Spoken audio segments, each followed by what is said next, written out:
8-bit joystick. Kids these days have absolutely no idea just how hard it was to find out about video games and if they were any good before buying them.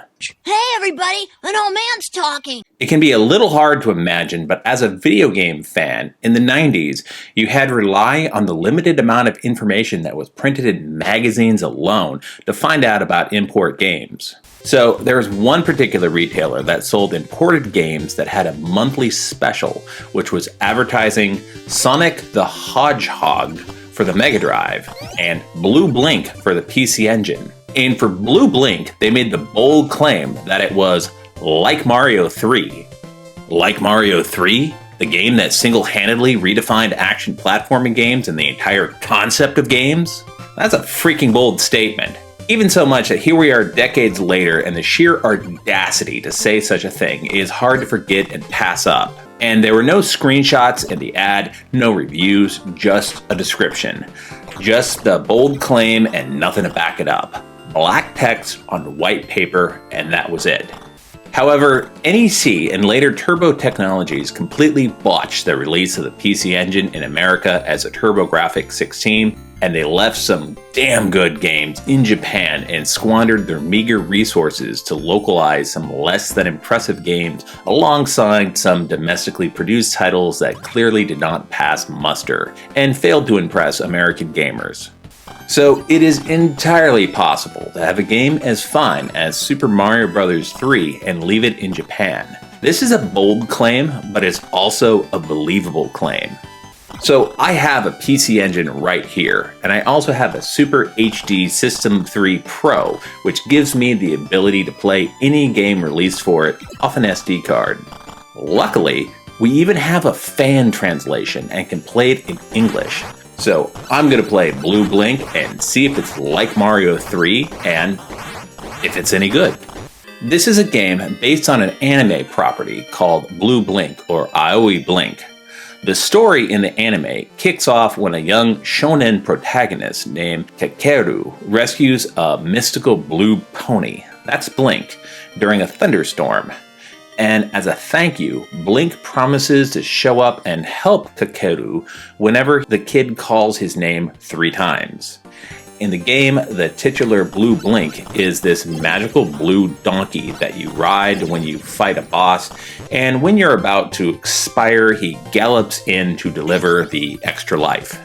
It is a side-scrolling platformer where you scroll left to right and fight these colorful cartoon enemies. Visually, it's pretty much what you'd expect from the PC Engine in its prime. We're talking bright, vibrant colors, big character sprites, and mostly smooth animation.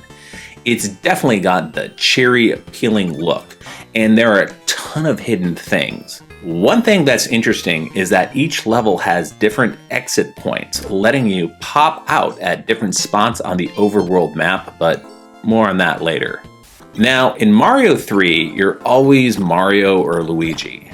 But in Blue Blink, you're rolling with a crew of friends, and you play as the one in the lead, and the other ones just follow you. And you can chuck a projectile, and your buddies will join in.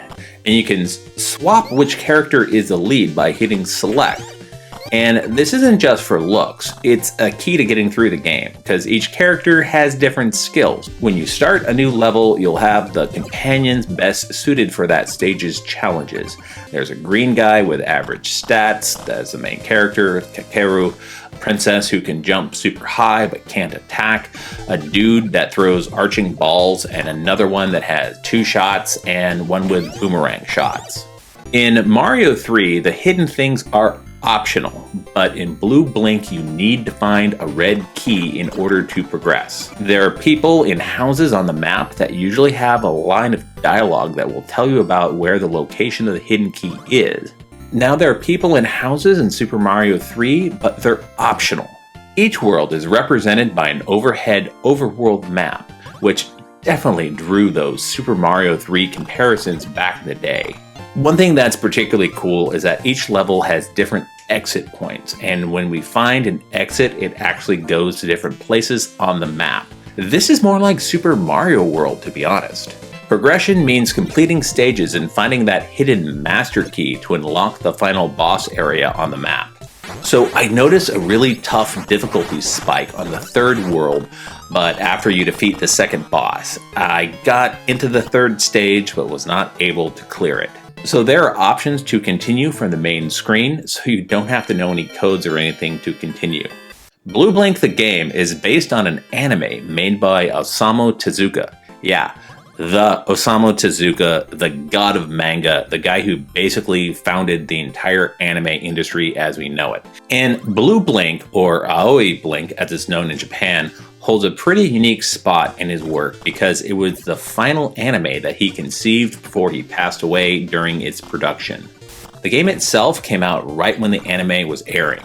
Now, you think that it's based on one of his manga, but here's a curveball. Aoi Blink actually drew its main inspiration from a 1947 Soviet anime film called Konyak Golbronk, or The Humpbacked Horse. And the film was adapting a Russian fairy tale poem going way back to 1834. But it was dubbed and aired in the Philippines, so it's got a decent fan base there. If you're a Filipino fan of the anime, leave a link down in the comments. Then I had a revelation. This game is made by freaking Westone. Yeah, the same folks that are behind the Wonder Boy series. It was actually developed by Westone and published by Hudson Soft specifically for the PC Engine.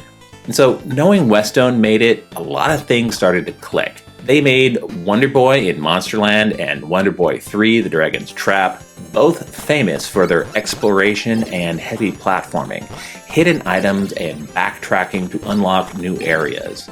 And honestly, while the ad said Blue Blink is like Mario 3, it's actually a hell of a lot more like a Westone game, particularly Monsterland.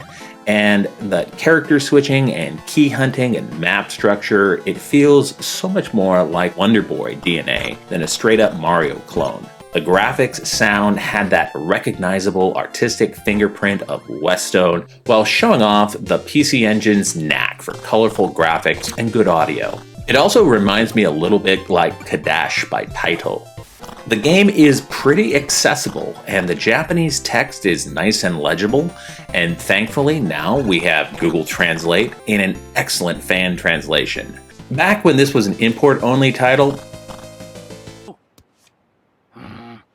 you kids have absolutely no idea. We were flipping through Japanese dictionaries word by word.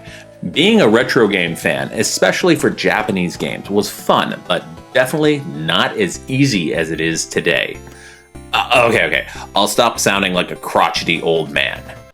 Who's laughing now? One thing to know, and this is a common knack against it, is that there's no save feature or password system. Yep, you gotta beat it in one go, old school style, but they do give you unlimited continues, so it's not completely brutal. Overall, Blue Blink is a very pleasant game and holds up surprisingly well. As a hue card game, you can play it on an EverDrive, an emulator, or FPGA system. Or just get a PC Engine, which is actually way easier. And if you're a purist and you actually want to track down an actual hue card, more power to you. So, if you like cartoony adventure games, platformers with light RPG elements, or especially if you loved Westone's Wonder Boy and Monsterland or Wonder Boy: The Dragon's Trap, then you absolutely should check out Blue Blink. It really does feel like a spiritual successor in many ways. But is it a bit of a stretch to say that it's just like Mario 3? Yeah, probably. But there are enough overlapping elements that I can totally see why that retailer made that claim back in the day. So is Blue Blink like Mario 3? Plausible. And I say kinda, sorta, in its own Westone flavored way. Hey, we make videos like this each week, and there's some really cool ones coming up, so you should totally click that subscribe button so you don't miss out. And if you like this video, it would totally help out if you would hit that like button that tells YouTubes that you thought this video was dope. Thanks for watching. This is 8-Bit Joystick. Stay awesome. Play retro.